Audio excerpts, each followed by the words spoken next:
दर्शकों, एक सवाल है जो हर इंसान के दिल में कभी ना कभी जरूर उठता है। मरने के बाद आत्मा कहाँ जाती है? क्या सच में ऊपर से कोई लेने आता है? अगर आता है तो कौन? यमदूत, देवदूत या स्वयं परमात्मा? और अगर आत्मा को ले जाया जाता है तो क्या उसे रास्ते में अलग अलग लोग दिखाए जाते हैं? क्या स्वर्ग नरक सच में आते हैं या ये सिर्फ डराने के लिए बनाई गई बातें हैं? लेकिन सबसे बड़ा सवाल जिसका जवाब आज तक ज्यादातर लोगों को नहीं मिला, सतलोक जाते समय आत्मा किन किन द्वारों को पार करती है, जिसे शास्त्रों में 9वां द्वार, 10वां द्वार, 11वां द्वार और 12वां द्वार कहा गया है। वो 12वां द्वार आखिर है क्या और वहां तक पहुंचने वाला रास्ता इतना गुप्त क्यों रखा गया? दोस्तों, संत रामपाल जी महाराज बताते हैं, मृत्यु के समय आत्मा अकेली नहीं जाती, उस समय कोई ना कोई लेने आता है। लेकिन फर्क सिर्फ इतना होता है कि जिसकी जैसी भक्ति वैसा ही लेने वाला। यही कारण है कि कुछ आत्माएं काल के दूतों के साथ जाती हैं और कुछ आत्माएं सीधे परमात्मा के दूतों के साथ। अब सवाल ये है,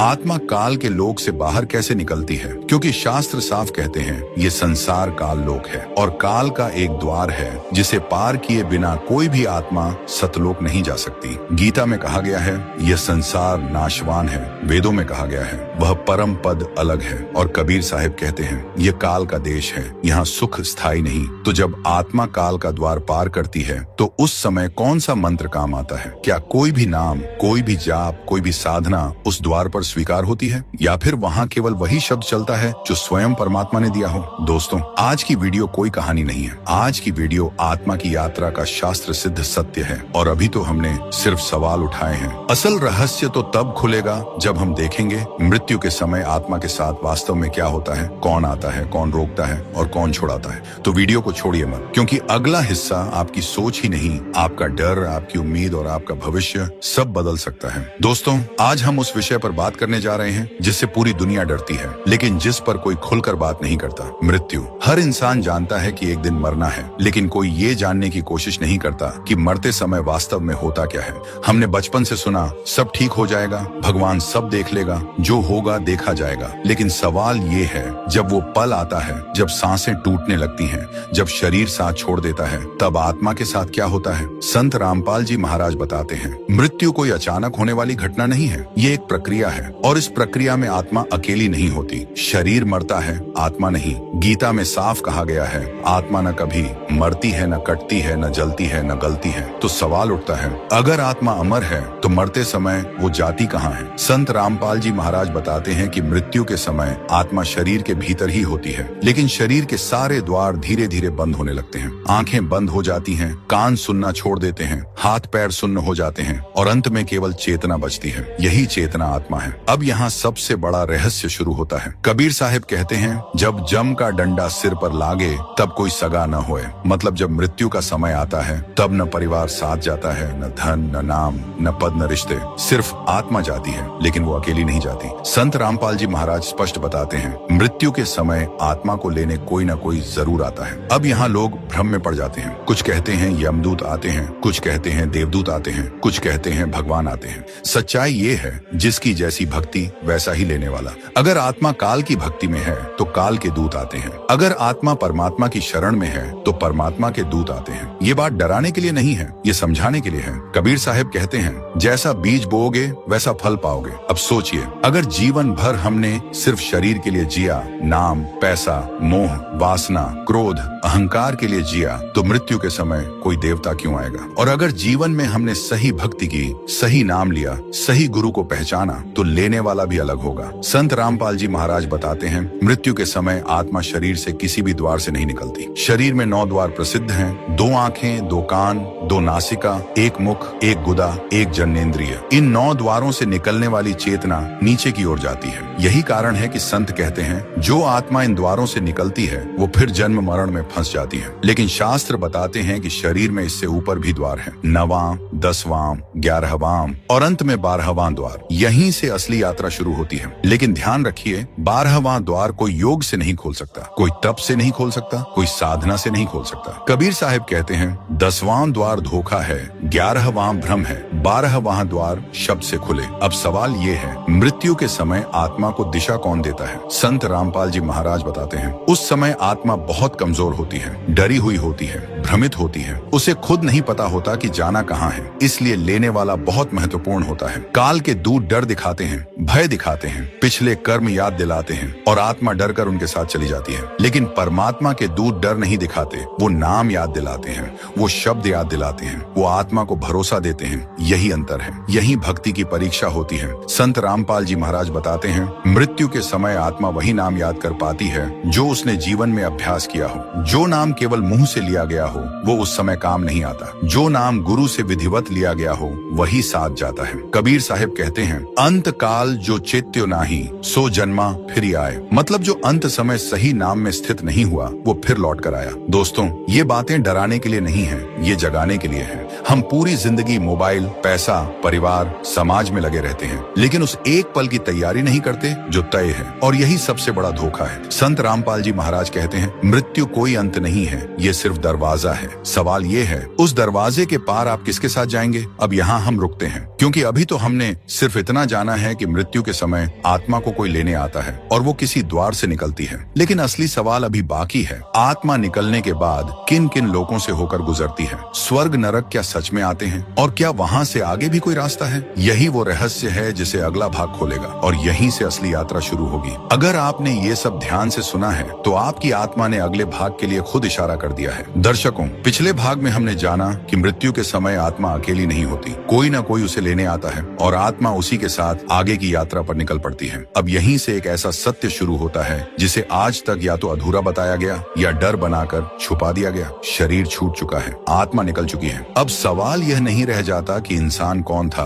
अब सवाल यह होता है कि आत्मा किस लोक की है। संत रामपाल जी महाराज बताते हैं, इस ब्रह्मांड में सिर्फ एक ही लोक नहीं है। यह जो हमें दिखाई देता है, ये पृथ्वी, आकाश, तारे, ग्रह, ये सब मिलकर भी पूरा ब्रह्मांड नहीं है। वेद कहते हैं ये सृष्टि अनेक लोकों में बंटी हुई है। गीता संकेत देती है कि ऊपर और नीचे कई लोक हैं, और कबीर साहिब स्पष्ट कहते हैं ये सारा क्षेत्र काल का है, यानी जिस संसार में हम रह रहे हैं ये काल लोक है। अब समझने वाली बात यह है कि मृत्यु के बाद आत्मा सीधे सतलोक नहीं जाती, बीच में कई पड़ाव आते हैं और उन्हीं पड़ावों को लोग स्वर्ग और नरक समझ लेते हैं। संत रामपाल जी महाराज बताते हैं, स्वर्ग और नरक स्थायी नहीं है, ये भोग लोक है। यहाँ आत्मा अपने अच्छे बुरे कर्मों का फल भोगती है। कबीर साहिब कहते हैं, स्वर्ग नरक सब झूठा भाई, आखिर फिर जमपुर आई। मतलब स्वर्ग में सुख भोग लिया, नरक में दुख भोग लिया, लेकिन अंत में आत्मा फिर काल के क्षेत्र में ही लौट आती है। यही सबसे बड़ा धोखा है जो इंसान नहीं समझ पाता। लोग सोचते हैं स्वर्ग मिल जाए बस, लेकिन कबीर साहिब चेतावनी देते हैं, स्वर्ग भी बंधन है, नरक भी बंधन है, दोनों से ऊपर एक और लोक है, सतलोक। अब प्रश्न उठता है, जब आत्मा शरीर छोड़ती है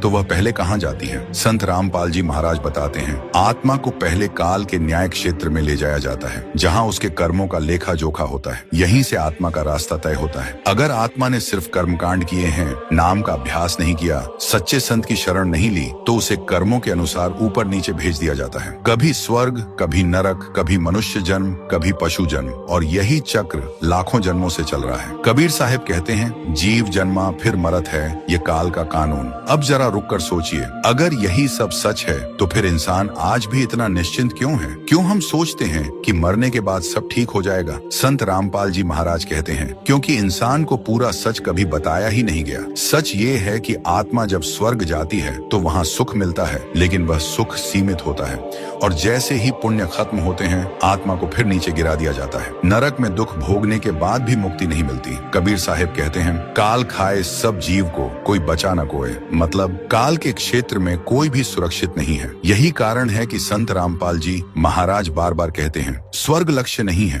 नरक से बचना लक्ष्य नहीं है, लक्ष्य है काल लोक से बाहर निकलना। और यही बात आज की भक्ति में गायब है। अब एक और महत्वपूर्ण बात समझिए, आत्मा को ये सारे लोग दिखाए जाते हैं, लेकिन ये यात्रा आत्मा अपनी मर्जी से नहीं करती, उसे वही दिखाया जाता है जहाँ उसे भेजा जाना होता है। काल के दूत आत्मा को भ्रम में रखते हैं, डर दिखाते हैं, भय और लालच दोनों का उपयोग करते हैं। कभी कहते हैं तेरे पुण्य बहुत हैं, स्वर्ग चल, कभी कहते हैं तेरे पाप बहुत हैं, नरक चल, और आत्मा उनके पीछे पीछे चल पड़ती है, क्योंकि उस समय आत्मा के पास कोई दूसरा सहारा नहीं होता। लेकिन संत रामपाल जी महाराज बताते हैं, जिस आत्मा ने सही नाम लिया होता है उसके साथ काल के दूत नहीं आते, उसके साथ परमात्मा के दूत आते हैं। और वही सबसे बड़ा फर्क है, क्योंकि परमात्मा के दूत आत्मा को स्वर्ग नरक में नहीं उलझाते। वे आत्मा को बताते हैं ये सब अस्थायी है, तुम्हारा घर इससे ऊपर है, यहीं से एक अलग ही यात्रा शुरू होती है। लेकिन दोस्तों, यहीं एक बहुत बड़ा सत्य सामने आता है, हर आत्मा इस स्तर तक नहीं पहुंच पाती, क्योंकि यहाँ से आगे एक ऐसा द्वार है जिसे पार करना सबके बस की बात नहीं। कबीर साहब कहते हैं, आगे पंथ कठिन है, शब्द बिना नहीं जाए, मतलब आगे का रास्ता बहुत कठिन है और बिना शब्द के कोई पार नहीं हो सकता। अब सवाल उठता है, वह कौन सा द्वार है जिसके बाद स्वर्ग नरक भी पीछे छूट जाते हैं? वह कौन सा द्वार है जहाँ काल की शक्ति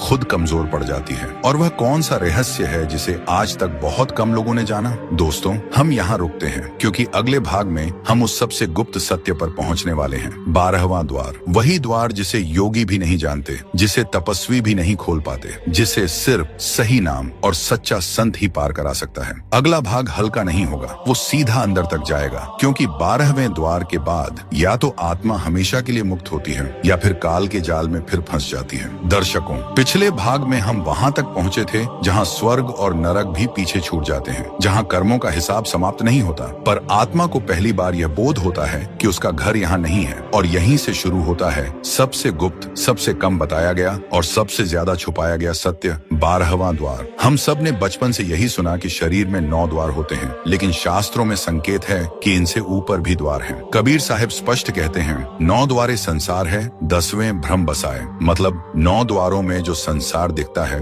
वह बंधन है, और जो 10वें तक पहुंचता है वह भी अभी भ्रम में है। यहीं से एक बहुत बड़ी गलतफहमी टूटती है। योग, ध्यान और प्राणायाम करने वाले अक्सर 10वें द्वार तक की अनुभूति को अंतिम सत्य मान लेते हैं। प्रकाश दिखा, अनाहत नाद सुनाई दिया, शांति महसूस हुई और इंसान समझ बैठता है कि उसे मोक्ष मिल गया। लेकिन कबीर साहब चेतावनी देते हैं, 10वां द्वार धोखा है। संत रामपाल जी महाराज इसी बात को बहुत स्पष्ट शब्दों में समझाते हैं। 10वां द्वार पार करके आत्मा अभी भी काल लोक के भीतर ही रहती है, क्योंकि काल की सीमा 10वें द्वार पर समाप्त नहीं होती। अब सवाल उठता है, अगर 10वां भी अंतिम नहीं तो फिर अंतिम द्वार कौन सा है? उत्तर है 12वां द्वार, और यहीं से असली भक्ति और नकली भक्ति का फर्क शुरू होता है। 12वां द्वार कोई शारीरिक छेद नहीं है, यह कोई स्थान नहीं है जिसे उंगली से दिखाया जा सके। ये चेतना का वह स्तर है जहाँ काल की सत्ता समाप्त होती है और परमात्मा का क्षेत्र शुरू होता है। कबीर साहब कहते हैं, 12वां द्वार खोल दिया, काल का फंदा तोड़, मतलब जिसने 12वां द्वार पार कर लिया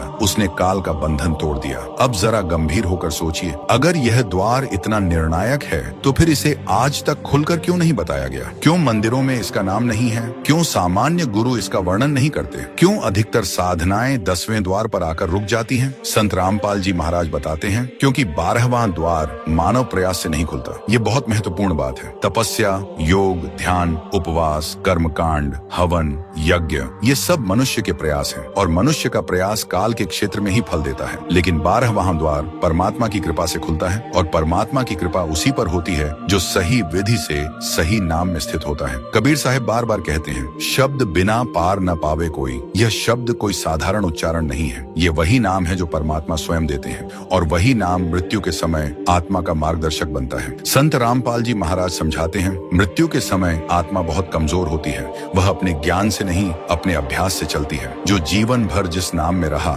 मृत्यु के समय वही नाम स्वतः सक्रिय हो जाता है, और यही वह क्षण होता है जब 12वां द्वार या तो खुलता है या फिर हमेशा के लिए बंद हो जाता है। अब यहाँ एक और गहरा सत्य समझिए, काल लोक में हर चीज दिखावे पर आधारित है। प्रकाश भी दिखावा है, सुख भी दिखावा है, शांति भी सीमित है। इसलिए कबीर साहब कहते हैं, ये सब काल का खेल है। 12वां द्वार इस खेल के बाहर का द्वार है। यहाँ पहुँचते ही आत्मा पर काल का अधिकार समाप्त हो जाता है। लेकिन यही वह बिंदु है जहाँ काल सबसे ज्यादा विरोध करता है, क्योंकि अगर आत्मा यहाँ से निकल गई तो काल की सत्ता उस पर कभी नहीं चलेगी। इसीलिए संत रामपाल जी महाराज कहते हैं, काल लोक में सही भक्ति को सबसे ज्यादा बदनाम किया जाता है, क्योंकि सही भक्ति सीधे 12वें द्वार तक ले जाती है। अब सवाल उठता है, क्या हर आत्मा इस द्वार तक पहुंच सकती है? उत्तर है हाँ, लेकिन शर्तों के साथ। कबीर साहब कहते हैं, बिना तत्वदर्शी गुरु पंथ न पावे कोय, मतलब बिना उस संत के जो स्वयं शास्त्रों के अनुसार सत्य को जानता हो, कोई भी 12वें द्वार का मार्ग नहीं पा सकता। सकता। यही कारण है कि संत रामपाल जी महाराज इतनी जोर देकर कहते हैं, सिर्फ भक्ति काफी नहीं है,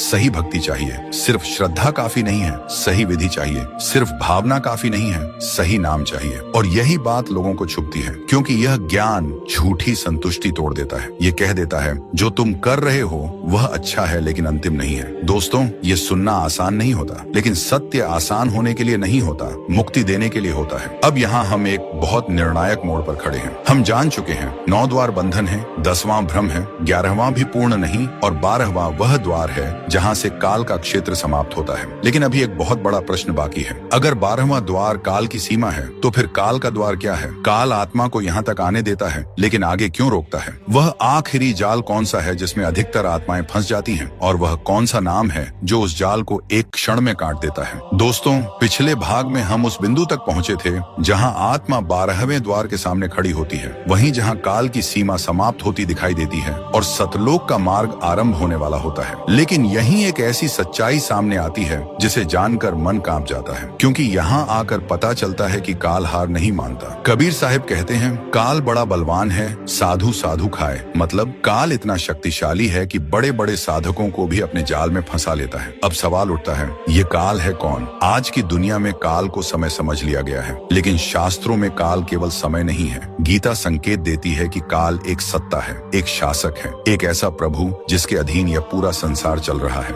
कबीर साहिब उसे धर्मराज, यम, ब्रह्म, क्षर पुरुष अलग अलग नामों से बताते हैं, लेकिन सच्चाई एक है। ये वही सत्ता है जिसके लोक में हम जन्म लेते हैं, कर्म करते हैं और फिर मर जाते हैं। संत रामपाल जी महाराज स्पष्ट करते हैं, ये पूरा ब्रह्मांड काल लोक है और इस लोक का एक द्वार है जिसे पार किए बिना कोई भी आत्मा सतलोक नहीं जा सकती। इसी द्वार को काल का द्वार कहा जाता है। अब ध्यान से समझिए, जब आत्मा 9 द्वारों से ऊपर उठकर 12वें द्वार तक पहुंचती है तो वह अभी भी काल की निगरानी में होती है, क्योंकि काल जानता है अगर आत्मा इस बिंदु से आगे निकल गई तो फिर वह उस पर कभी अधिकार नहीं कर पाएगा। इसलिए काल अपना अंतिम और सबसे खतरनाक जाल यहीं बिछाता है। कबीर साहिब कहते हैं, काल ने ऐसा जाल बिछाया, संत भी फंसे आए। अब यह जाल क्या है? ये कोई रस्सी नहीं है, ये कोई डरावना दृश्य नहीं है, ये भ्रम है। काल का अंतिम हथियार भ्रम है। वह आत्मा को अलग अलग रूप दिखाता है, कभी प्रकाश का, कभी देवता का, कभी बड़े गुरु का, कभी स्वयं भगवान जैसा। और आत्मा जो जीवन भर अधूरी भक्ति में रही होती है वह इन दृश्यों में उलझ जाती है। कबीर साहिब चेतावनी देते हैं, तेज पुंज ब्रह्म का रूप धोखे में मत आए। मतलब जो तेज दिखाई दे, जो प्रकाशमय दिखे,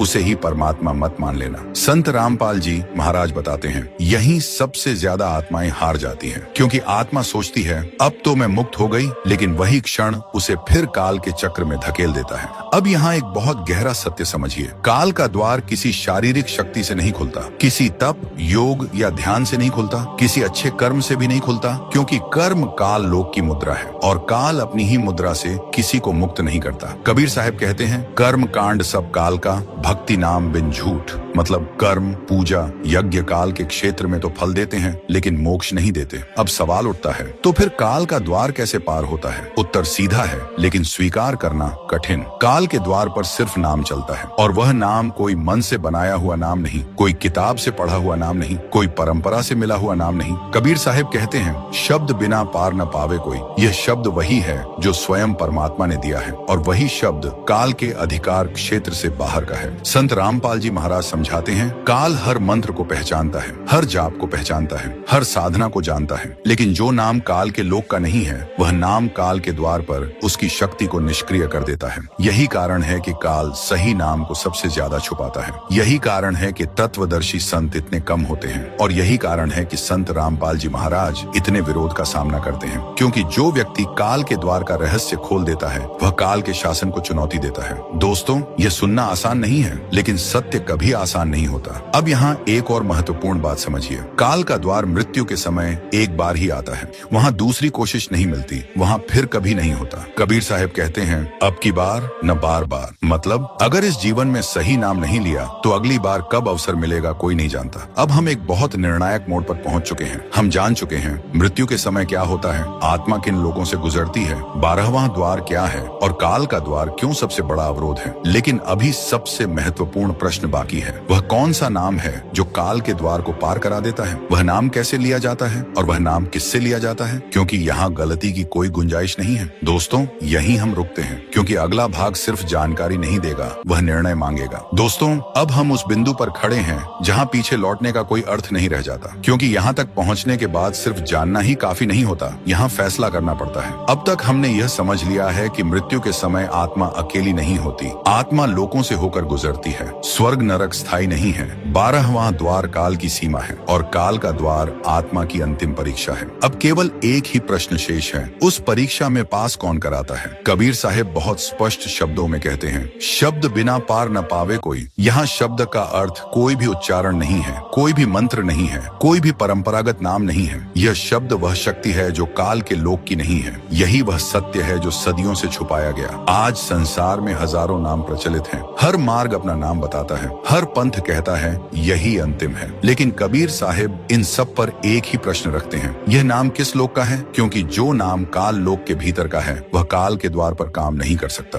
यह समझना बहुत आवश्यक है। संत रामपाल जी महाराज समझाते हैं, काल स्वयं ब्रह्म है और ब्रह्म तक के नाम काल के अधिकार क्षेत्र में आते हैं। इसलिए वे कहते हैं सिर्फ वही नाम काल के द्वार को पार कराता है जो परमात्मा कबीर द्वारा दिया गया हो। अब यहाँ शास्त्रों की बात आती है। वेद संकेत देते हैं कि परमात्मा अलग है, उसका लोक अलग है, उसका नाम भी अलग है। गीता बताती है कि इस नाशवान संसार से परे एक अविनाशी पद है और कबीर साहिब सीधे सीधे कहते हैं, मैं वह हूँ जो सबका मालिक है। अब प्रश्न उठता है, यह नाम कैसे मिलता है? कबीर साहिब कहते हैं, बिना तत्वदर्शी गुरु नाम न मिले कोई। मतलब नाम किताब से नहीं मिलता, नाम परंपरा से नहीं मिलता, नाम अनुमान से नहीं मिलता, नाम जीवित तत्वदर्शी संत से मिलता है। और तत्वदर्शी संत की पहचान कबीर साहिब खुद बताते हैं, जो शास्त्रों से सिद्ध करे, जो काल लोक का भेद बताए, जो सतलोक का मार्ग बताए, जो नाम की विधि बताए और जो किसी को डराए नहीं बल्कि आत्मा को जगाए। संत रामपाल जी महाराज यही करते हैं। वे कहते हैं, मैं कुछ नया नहीं बता रहा, मैं वही बता रहा हूँ जो वेद, गीता और कबीर साहिब ने कहा है। इसीलिए उनके ज्ञान में कहीं भी डर नहीं है, कहीं अंधविश्वास नहीं है, कहीं मनगढ़ंत चमत्कार नहीं है। सिर्फ समझ है,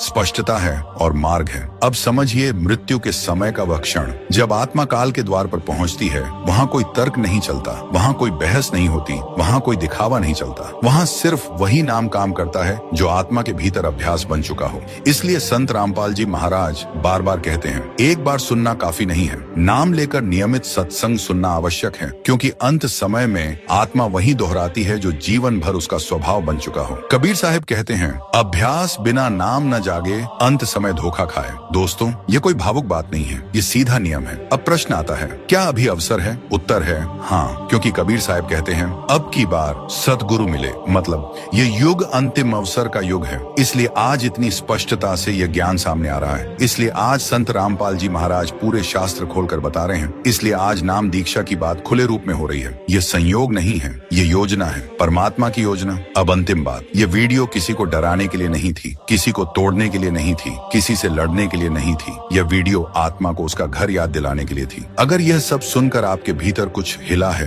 कुछ बदला है, कुछ जागा है, तो वह भावना आपकी नहीं, आपकी आत्मा की है। अब निर्णय आपका है। आप चाहें तो इसे एक और वीडियो समझकर आगे बढ़ सकते हैं और चाहें तो आज से सत्य को जानने की शुरुआत कर सकते हैं। अगर आप संत रामपाल जी महाराज के सत्संग सुनना चाहते हैं तो YouTube पर संत रामपाल जी महाराज सत्संग सर्च कीजिए। एक बार सुनने से सब कुछ समझ नहीं आएगा, लेकिन हर दिन सुनेंगे तो हर प्रश्न का उत्तर मिलेगा। आप खुद कहेंगे, ऐसा ज्ञान हमने आज तक नहीं सुना था। अगर यह श्रृंखला आपके दिल को छू गई हो तो वीडियो को लाइक करें, चैनल को सब्सक्राइब करें और इसे अपने भाई बंधुओं के साथ साझा करें, क्योंकि हो सकता है आपका एक शेयर किसी आत्मा की पूरी यात्रा बदल दे। तो चलिए दोस्तों, आज की वीडियो को यहीं समाप्त करते हैं और कहते हैं पूरे विश्वास के साथ, सत साहिब। परमात्मा कबीर की कृपा सभी पर बनी रहे और हर आत्मा अपने घर सतलोक लौट सके। यही अंतिम सत्य है। सत साहिब।